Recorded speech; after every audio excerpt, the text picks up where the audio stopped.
baby. Hey, look at you tuning in to Now This Is What They Not Telling You. As always, thank you so much for watching and tuning into my channel. I know you could be watching somebody else's podcast episode who has about 500,000 million followers or subscribers, but you decided to watch mine, and I am very grateful and appreciative to you for that. This week's episode is kind of touchy. It's been weighing heavy on me for about a few weeks now. And what better way than to get a burden off your heart than to speak about it. So I hope it does some justice to you guys as well. I have a couple of challenges and questions that I want to bring to you guys' attention, and kind of get this episode to become an engaging kind of episode, because this is something that we can all benefit from. I know a lot of people are trying to bring awareness about the situation now. A lot of people are talking about it, but it's okay to continue the cycle. I mean, practice makes perfect, and continue to talk about it and spread the words. Spread the words. Spread the word brings more awareness. Oh, wow, I cannot talk today. But brings awareness to the situation. So I got the title from Kanye West's song All Falls Down, because I really feel like when it all boils down to something else, this is what we have to do. Or the society that we're living in now, it's either this or that. You just got to live with it, try to change it, and continue to progress. So yes, when it all falls down. But I'm talking about privilege. And yes, that's so broad, but I have a couple of different topics or subtopics that I want to talk about under the title privilege. So my inspiration for this week's episode literally comes down to two things. I don't know if you guys watch Raising Dion on Netflix, but it's pretty good. And it also came from The Red Table Talk by Jada Pinkett Smith, her mom, Gammy, I don't even know her real name, and Willow, her daughter. If you don't watch it, it's really good. It's entertaining, it's funny, it's fun, it brings awareness, it engages you, and it sparks conversation. And Raising Dion is just a really good show, not because Michael B. Jordan is in it.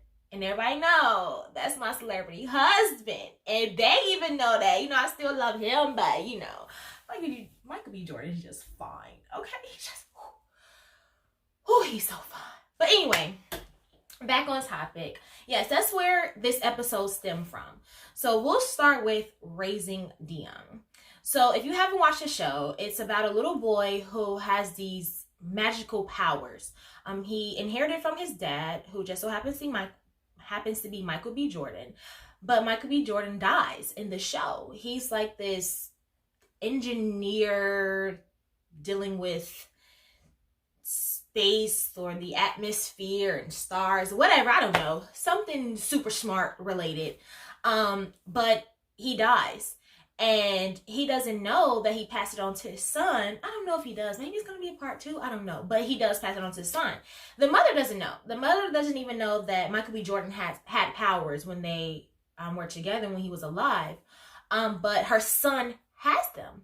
And he can do like telekinesis. He can do whatever he wants with his mind. He can become invisible. But the thing that they had to get used to was controlling his powers. And so the point that got me to this episode is the dad had a watch that he wore, and to help Dion control his powers, his mom gave Dion Michael B. Jordan's watch as a symbol to just remember your dad, or to remember this watch so that you can control your powers when you feel frustrated, when you feel like you're overwhelmed, when something happens and you just really need to control yourself. And one day at school, a little white boy decides to pick on Dion. He's like a little bully, but deep down inside, you know, bullies they have something going on within themselves, or they really need attention, or they're envious of somebody else and they don't know how to express that. But a little white boy took Dion's watch, and Dion is trying to get it back. They're tussling back and forth, and a white teacher sees that, you know, it's an altercation outside. And again, when Dion gets frustrated or overwhelmed, his powers get out of control. So the little boy just flies, hit the wall, and fall on the ground. Dion doesn't touch him. Everybody, Esperanza seen it. And the little white boy know that Dion didn't touch him, but he just knew that he flew and voila, and he don't know what happened. So the white teacher comes out like, what happened? You're suspended. And Dion's like, I didn't even do anything. He took my watch. And the white boy is like, no, I didn't. No, I didn't. You know how that goes. And moral of the story is that the white teacher tried to put blame on Dion because he was black. Try to suspend him from school. Mind you, Dion is 8. So he just associated his color, being black, with trouble and decided without asking any questions that, oh, I'm going to suspend you and the white boy is going to be free. He's good to go. So it just so happened that Dion's mom was inside the school when this happened because she was trying to become a volunteer at the school so she can kind of keep watch on Dion without letting it be known. And so she spotted them walking to the principal's office. Herself and another teacher who happened to be black kind of sat down and asked questions or whatever. So the black teacher was like, well, little white boy, I forgot the name. I need to find out his name because I feel bad for calling him little white boy. But is this Dion's watch? He says, yes. Did Dion touch you? The white boy says, no, I don't remember him touching me, but I did fall. You can't really explain that because he has powers. But the black teacher kind of helps Dion's trouble be, eliminated as much as possible. But the white teacher was really not going for it. So he still made him have detention. So later on, the mom had to explain to her 8-year-old son about racism. That's what got me. As a mother, I have to explain to my 8-year-old child that his teacher lied on him. His teacher got him in trouble when he didn't even do anything, didn't ask him any questions, didn't believe a word that he said, and you don't know why? How do you explain that to a child who is naive to all of this because they're innocent to everything that goes on in this world? It's not their fault. We try to protect them from so much, and we shouldn't have to expose them to this kind of stuff that early.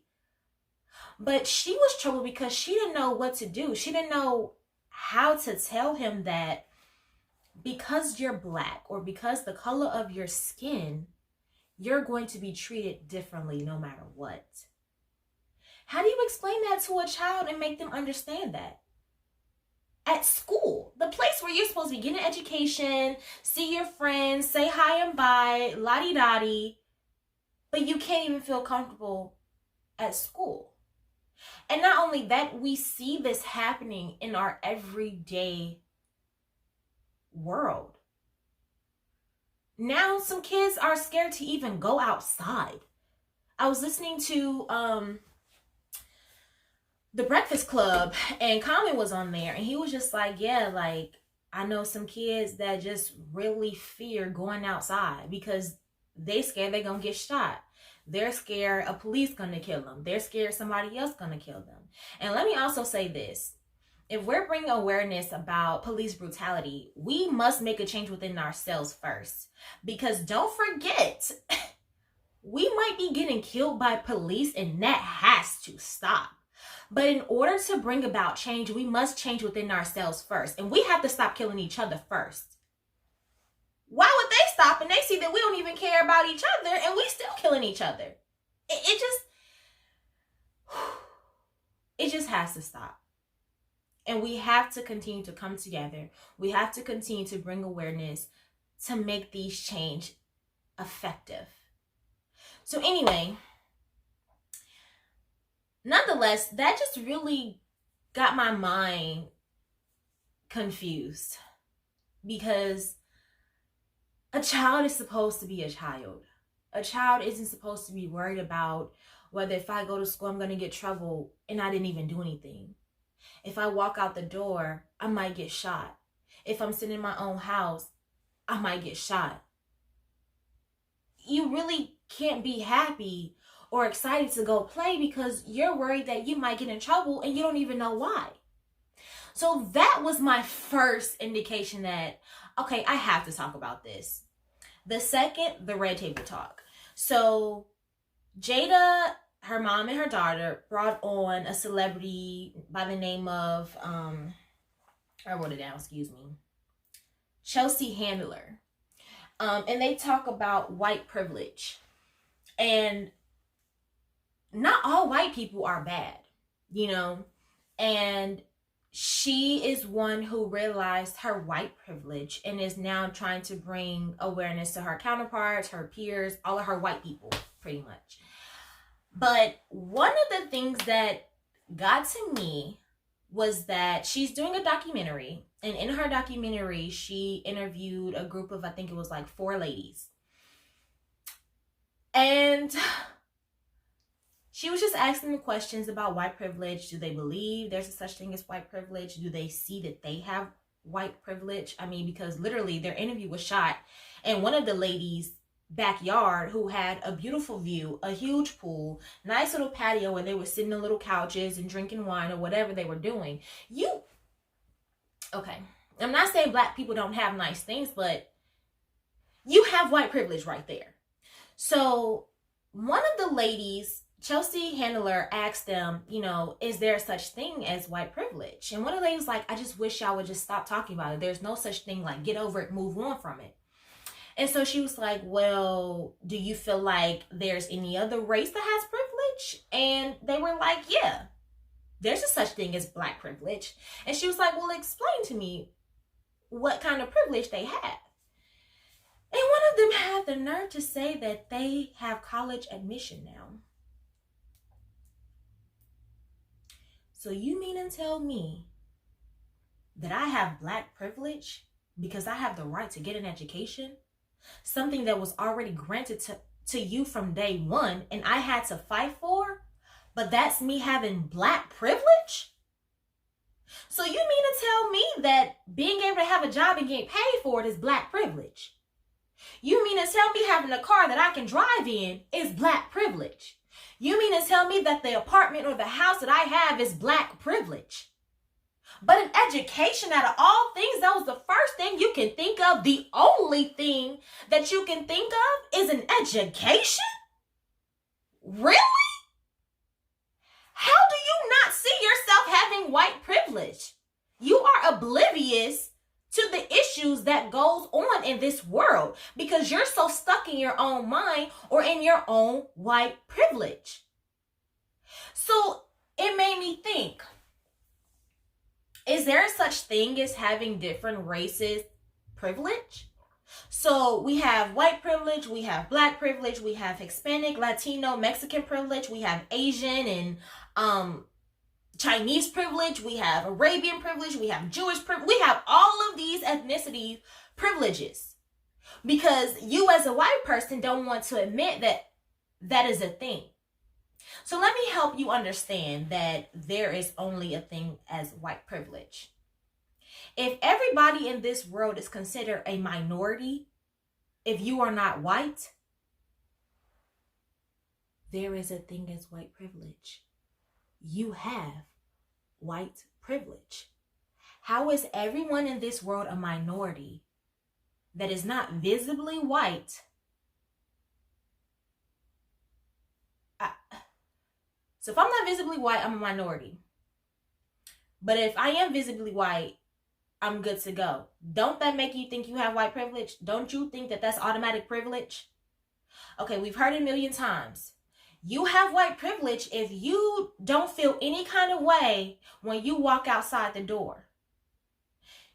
You have white privilege if you do not feel or question anything that you do or say when you're driving a car, or when you get pulled over by a cop, or when you walk into a store that is not in the hood.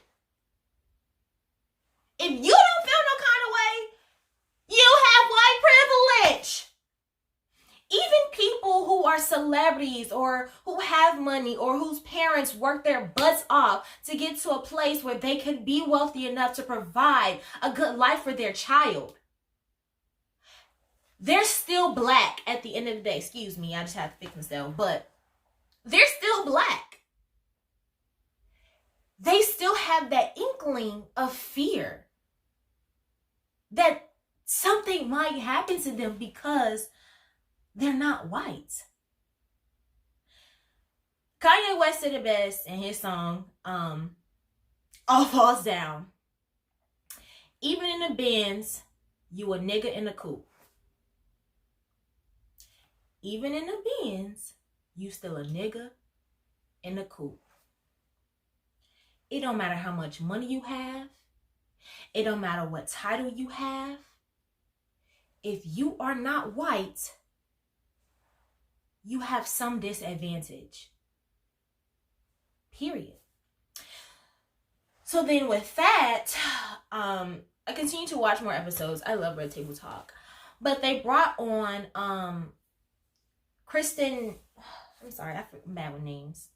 Kristen Davis. Yeah, Kristen Davis. She's known for her role in Sex and the City. That's where most of us know her from. She's white, but she has 2 black children. They are adopted, but she still has 2 black children. And this is where hope is alive, because not all white people are bad people. And there are a lot of white people who are trying to help bring awareness to everyone in this world. And it's not because they have guilt tripped or anything like that. It's because they understand. They might not fully understand because they're not us, but they try to understand as much as possible. And in situations like Kristen Davis, who has 2 black children, she gets to experience the level of difficulty that a black person has to endure because her children are black. Just because she's white and they see that, you know, these 2 little children has a white mother, they're still going to treat those 2 children some kind of way because of the color of their skin. And as a mother, she has to take on that feeling, that level of difficulty, that level of, I don't want to say guilt, but guilt.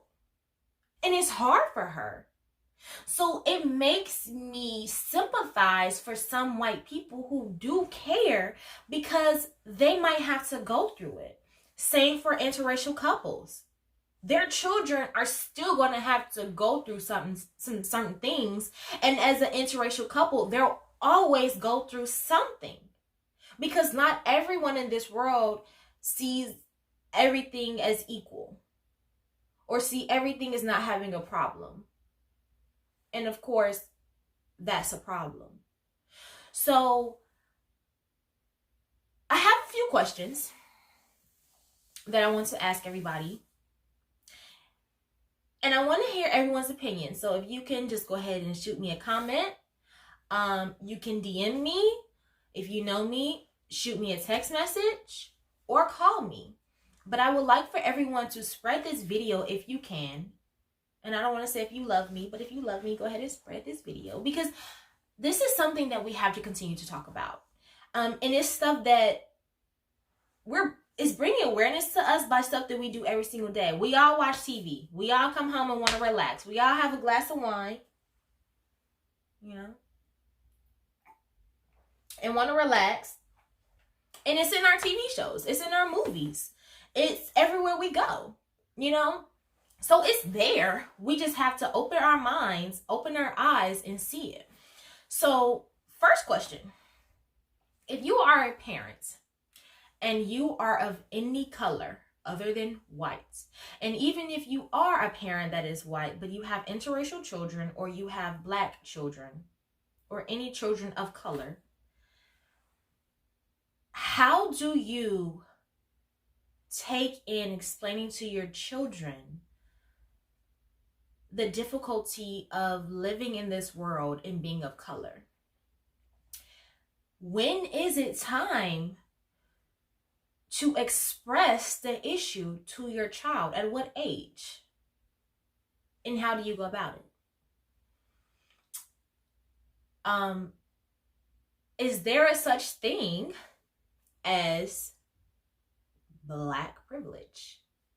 Is there a such thing as any other ethnicity or race privilege other than white privilege? And I had another one, but it just left my mind. But yeah, for now, just go with those. Let me know what you think, because I just think that it's a lot, and I'm not even a mother yet, but I love children. I am the eldest of one, two, three, four, so it's of six. That's bad.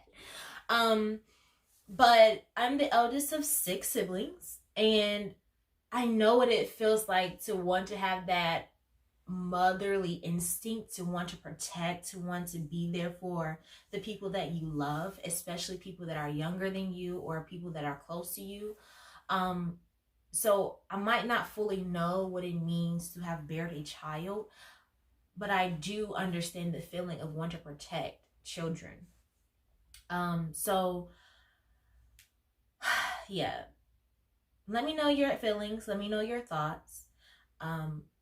I definitely feel like I would have a part two, and I want to bring on my line sister who is really, really, really, really, really, really, really good with history and historical facts. And I feel like us knowing our history, us knowing our rights, us knowing how to maneuver through today's society will give us a better opportunity of bringing change and light to everyone in this world.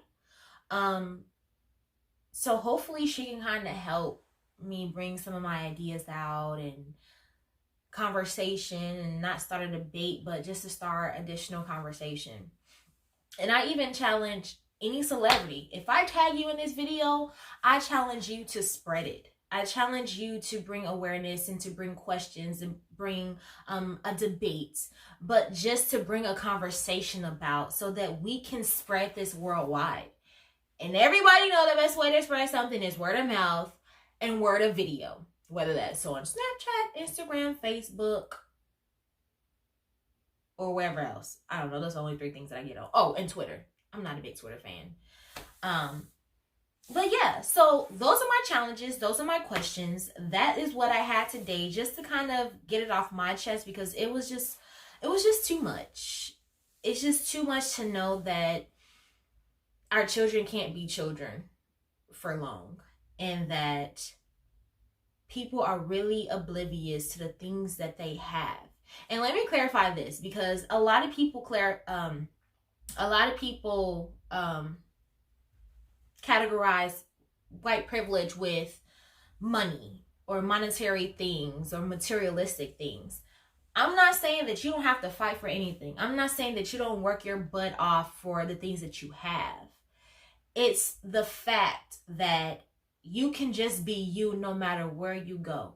Even if you get in trouble, you might get a pat on the back or the pat on the butt, whereas the other person might not have any chance of any warning. It's just straight trouble, straight brutality, straight... I told you this is weighing heavy on my heart, and it's a touchy subject for me, so please forgive me. But yeah, so we all work hard for everything that we have. That's how we get a lot of stuff. If it's not just inherited to you and you don't have to do anything, it's just here you go. But even still, most time you still have to work to continue the business or to continue whatever else it is, or you just wasting money. But privilege is not about just money. It's not just about materialistic things. It's not just about you having something and not having to work for something, because there are a lot of white people who are out here struggling just like the rest of us. It's a lot of white people who out here living in the hood with the rest of us. It's a lot of white people out here who dress and look just like us. And I know a lot of white people that think they black.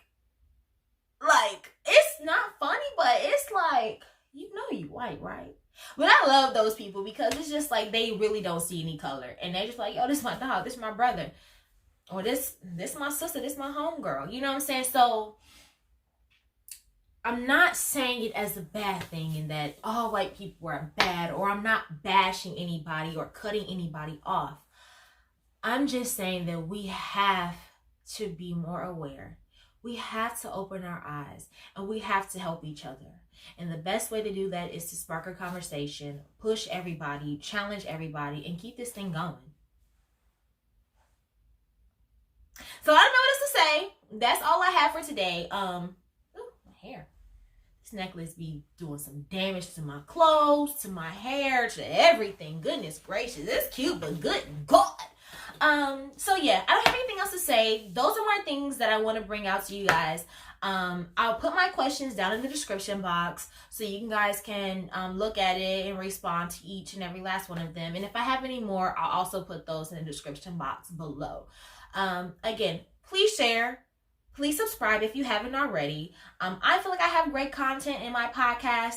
I feel like all of my episodes deal with something of inspiration that happens to me every single day or through my experience. I'm not trying to be anybody's mentor or therapist, but I'm just being that person that you can relate to and just be an inspiration to as many people as possible.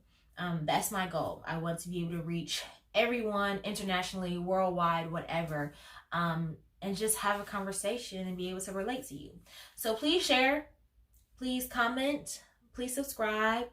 If you want to, hit the little bell thingy so you can get notifications when I upload a new video. And have a great day. But if you watch my shows, you already know I have a great closure. It's just my favorite because it's just me being me. Always, always, always live a little. No, always live a lot. Love a lot and always fight a lot. Yeah.